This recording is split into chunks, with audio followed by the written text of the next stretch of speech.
खुश आमदीद दोस्तों, आप देख रहे हैं मिस्ट्री एंड रियलिटी, वो चैनल जहां हम आपके सामने दुनिया की उन हकीकतों और राजों को लाते हैं जो बज़ाहिर एक कहानी लगते हैं मगर असल में हकीकत होते हैं।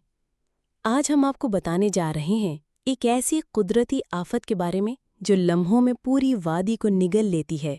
जी हाँ, क्लाउड बर्स्ट।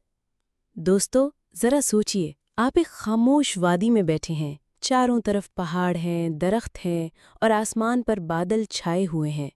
अचानक वो बादल एक धमाके की तरह फट पड़ते हैं। चंद ही मिनटों में इतनी ज़बरदस्त बारिश बरसती है कि यूँ लगता है जैसे ऊपर से समंदर ज़मीन पर उंडेल दिया गया हो। यही है क्लाउड बर्स्ट। ये आम बारिश नहीं बल्कि इतनी शदीद और अचानक बारिश है कि ज़मीन इसे अपने अंदर जज़्ब नहीं कर पाती। नदी नाले लम्हों में तूफ़ान में बदल जाते हैं। छोटे छोटे गाँव और बस्तियां पानी की नज़र हो जाती हैं। पहाड़ी इलाकों में जब बादल एक जगह जमा होकर दबाव बर्दाश्त नहीं कर पाते तो अचानक फट जाते हैं और वो लम्हे इतने खौफनाक होते हैं कि चंद मिनटों में तबाही का एक सिलसिला शुरू हो जाता है।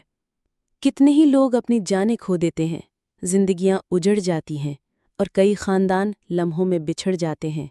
ये मंजर हमें ये याद दिलाता है कि इंसान चाहे कितना ही ताकतवर क्यों ना बन जाए, लेकिन कुदरत के सामने वो हमेशा बेबस है। क्लाउड बर्स्ट सिर्फ एक मौसमी अमल नहीं बल्कि ये एक वार्निंग है कि हमें कभी भी कुदरत की ताकत को कमज़ोर नहीं समझना चाहिए। दोस्तों, ये थी एक झलक क्लाउड बर्स्ट की हकीकत की। अगर आप भी ऐसी ही हैरानकुन, पुरअसरार और हकीकत पर मबनी कहानियाँ सुनना चाहते हैं तो हमारे चैनल मिस्ट्री एंड रियलिटी को लाजमी सब्सक्राइब करें ताकि आने वाली हर नई हकीकत सबसे पहले आप तक पहुँचे।